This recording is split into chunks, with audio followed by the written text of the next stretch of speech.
8:37 morning to you. We've got a treat, of course, this morning, as you will have known if you've been with us all morning this morning, because we've got the fabulous duo of David Hamilton and Emma Wolfe taking us through the papers this morning, which actually is a joy. It has been a joy. It has been a joy. Yeah. So, David, we'll kick off with you, should we? And the Times. Yes. Looking at dementia. It's a very serious issue. I thought we would start with an uplifting story. And we were talking earlier about Tony Bennett, who suffered from Alzheimer's. The Times, page 11 today, Cameron's mother's dementia makes it personal, but an answer is in sight. And there are two breakthroughs for Alzheimer's.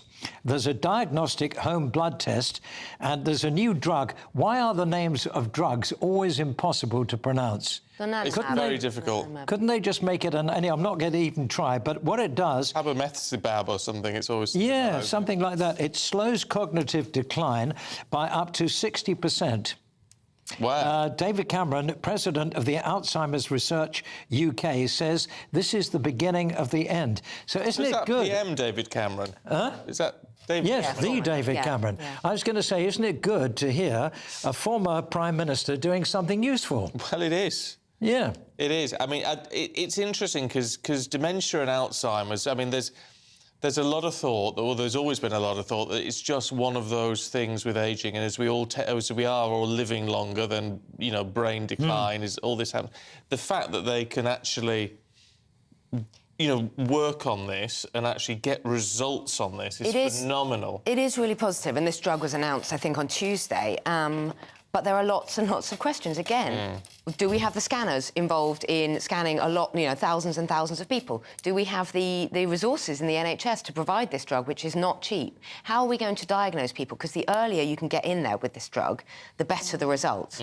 So, I mean, and again, it's kind of down the line. Yeah. Well, when you're watching a parent or something with dementia or with Alzheimer's, you don't have time. You know, there's always sort of in a year or in 2 years or in 5 years, these breakthroughs. So there's a feeling, I think, that we kind of need to speed this stuff up. And, So it is always for the next generation. One of the good things about this is that you can have a home blood test, and that's really That could be a game changer. important. So, you know, I mean, the fact that you can test yourself at home. Yeah. We need to be able to do more of that, don't we, generally? If it's difficult to see a GP, we need to have more things that we can test at home. There's lots of stuff now, though, isn't there, where you can... I mean, the instant result stuff is slightly less reliable, but the stuff where you just have to... It's a bit of a faff, but you can, you know, you put your blood into a little tube and send it off in the post, and you get a result, you know, a few days later. Yeah. I mean, stuff like that is a game changer. I think the real key would be pharmacies and things, because I think people who are older and who are maybe a little bit confused or in the early stages wouldn't necessarily be able to do their own blood pinprick, all these tests that you need to do, submit the results online. But I think if we could use pharmacies locally more, you know, and so that you're not waiting to see a GP, that would be a game changer, because pharmacists are a brilliant kind of underused resource, aren't they? Underpaid. Underpaid, under-resourced, the problem with pharmacists is the contracts. They see so many patients effectively. Yeah. I think they're brilliant. If you're poorly and you go and see your local pharmacist, they usually can point you. Yeah, but I mean, the reality is we're all living longer, aren't we? So this is going to affect more and more people. And it is just the cruelest disease is Alzheimer's. There are lots of things that you can do to try and stave off Alzheimer's and dementia. And sometimes, you know, quite simple things like doing the crossword in the morning. Keeping your brain active. And here's another thing, keep working. As you get older, keep working, because... You know, you've got a reason to get up every day, keeps your brain active. It's not a guarantee, but it can help. But it's not always possible. If you're a manual labourer, if you work in retail or whatever, you can't, you know, necessarily keep working on the building site or keep working in shops or whatever into your 80s. And the word puzzles and things like that. Yeah. No, it's true. We've got to exercise our brains. Emma, should we take a look at... we're talking a lot about how many people are heading out the country. 2 million, I believe, this weekend. But we're having tourists flock to us as well, apparently, yeah. I mean, the thing is, this is weird, because we hear that no one's going to Europe because it's too hot there. Everybody's staying here, but they're not staying here because it's grey skies here. So everyone's trying to get aboard. We're hearing all these different conflicting stories. Who knows the reality? The reality is there's chaos. in the travel, in any kind of travel attempts at the moment. But the piece in the Guardian is saying that lots of Americans are coming here, that they've been booking holidays, been looking at Europe, and then they see the intense temperatures, so they're all flocking to the UK. So get ready for the Yankees. They're coming. Well, I'll tell you what. This will give a good boost to the... It's good news. Yeah, good news for the tourist industry. Yeah. Good news that we're not sort of complete pariahs after Brexit, as we were told we were all going to be. No one was going to come here. That we would be totally, not a desirable destination at all. It seems that the US, at least, are booking lots and lots of trips to... They were destined for Southern Europe, and they've opted to choose the UK or Ireland instead. I want to forget about Ireland. Do you know one of the things that's going to appeal to people? What? Our climate. Well, it will at the minute. Because in other countries that are far too hot, you realise now this is a very temperate and very pleasant climate. Although we think this is a lousy summer, a lot of people... I had a friend over this week from Spain, and he's loving being here. Yeah. He said, God, I love England. Yeah, it's interesting, isn't it? But all these Americans, they'll be flocking to Leicestershire and places like that, won't they? Yeah, absolutely. Yeah. All the Australians coming in, the old... Tottenham Court Road. Yes. An American friend of mine said he was coming to Tottenham, and it turned out he was trying to meet at Tottenham Court Road. Oh, right. Tottenham. I always remember there was some Australian wanting to go to Luga-Baruga. Loughborough.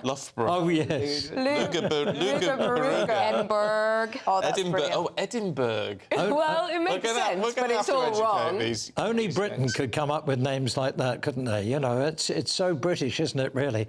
And so inconsistent. How would anybody know how to pronounce anything? Exactly. Leicester Square is a very difficult how would you ever know? word. Bicester. Oh, Bicester. Bicester. Bicester. Yeah. Clapham is Clapham. Yep, Yeah. it's difficult. It's difficult. Oh, there you go. Maybe Well, we should stop with our terrible American accents. they're all very welcome here. Come and spend your dollars. And they might like our baked beans, David. Yes. They're coming to Britain. Well, Emma likes this story as well, but I nicked it off her. No, not really. Baked beans. It's actually the Sun. Right. And it's page 3 of the Sun. Oh, there you go. There you go. But nowadays, on page 3 of the Sun, we have baked beans. And we've been had. This is the... Have we? We've been had. Customers have caught sight of a cheeky move by Heinz after it cut the number of baked beans and upped the sauce. Oh. And for the first time now, the liquid content is actually more than the solid content. So you're actually down 10 beans. 10 whole beans. 10 whole beans. I love the idea of someone counting the beans. But this shrinkflation thing is a bit naughty. Yeah. Bean counters. Well, they're bean counters. Literally. they are. Yeah. But they keep the price the same and they shrink the packets, or they do nifty things like that. Or we covered a story a couple of months ago about upping the sugar content of things and reducing the, nutrient quantity of things. Or they up the price, Emma, even worse. Up the price and shrink the packet. The cans of beans here have gone up £1.40. Everything shrinks, and you see your biro there. I do. There's even less ink now in your biro than there was before. They run out quicker. Everything's shrinking. Luckily, I'm not, because I've got nowhere to shrink to. Well, there you go. Well, no. Unlike Diddy Dixon. Diddy Dixon, I know, I'm going to shrink. But it's interesting. The shrinkflation thing is very frustrating. It's bad. It's bad. I mean, away from I had a Lurpak one, and I've forgotten. Oh, here we go. Jean. She loves a Lurpak, and she thought it was getting more reasonable in price because it has been very expensive, all these butters, until I realised it now weighs 50 grams less than it used to. I think it's really dishonest, actually. I think shrinkflation is not a joke. I think it's really dishonest when they reduce the size of something and just keep the price the same. I just wonder how... I mean, I suppose caveat emptor, the customer buys it, you need to, just buy what you buy, but it just seems terribly dishonest. It's the easy way out, isn't it? Yeah, but if you've got if they're struggling, I don't know if these companies are struggling or not, but if you're struggling, it's one way to do it. Yeah. Ian says PG Tips tea bags have dropped from 240 to 210 per box. And Darren in Ashford, and this will disturb you, particularly you, David. He says, I got a home delivery yesterday of Iceland Cumberland sausages, and they look a lot smaller than normal. Wow. Even sausages are getting smaller. You want to measure those sausages, Darren? Yeah, but Karen's made a good point, and she says, for me, it's the principle. Yeah. The alteration of goods and services, regardless of whatever kind, the more complacent we are, the more they get away with it, and it's us who ends up the losers. Yeah. It's not about being complacent. We don't have a choice. I just think it's very dishonest. And if you're, I don't know, you're an older person, or you have visual impairment or something, you don't necessarily know that it's gone down from 250 grams to 200. You're just paying the same and thinking, this isn't going as far, you know. Yeah, you don't always notice what sizes they are, do you? We don't sort of pay that much attention.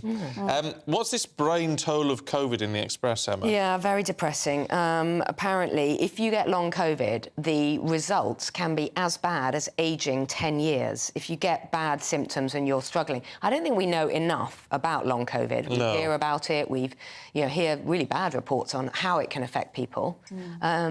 So we don't have the research. We don't have the time needed to know enough about long COVID.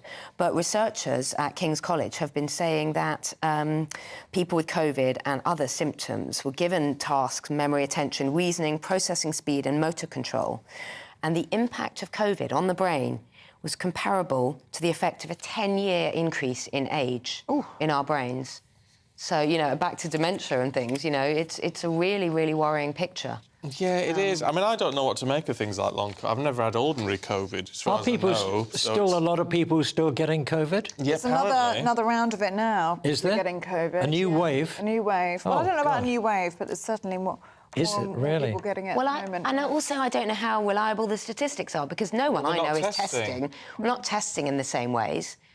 It's very hard when you hear people talking about long COVID, you know, and they talk about what they've been through. It's very hard to kind of not but like you said, the research hasn't been done yet. I mean, anecdotally, you hear so much, don't you? I mean, I was talking to a lady the other day who says her hair's completely changed. She was hospitalised with COVID a few years ago, and now she's got like kind of bald patches in her head from where. But do we know that is from COVID? Exactly. It's hard to know, isn't it? Yeah, it's hard to doubt people's personal experiences, but is the science.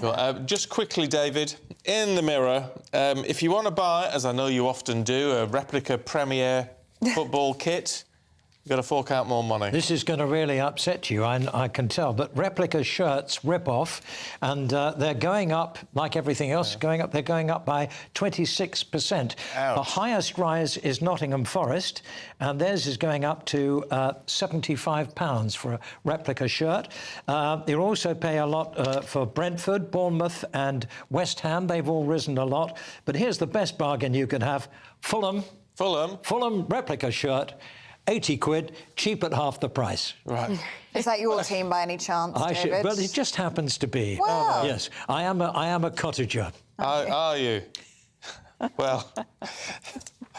Well, that's what we're called, Fulham supporters. They're called cottagers. Well, that'll be a headline tomorrow morning, David. Good to see you very much indeed. Thank you very David, much. Emma. Thank you. Thank you. You better get off quite quickly now. Thanks very much. Honestly, it's always a liability when Diddy David's in. Honestly, Diddy David. And Diddy Dixon, for that matter. And Diddy Dixon. Yeah.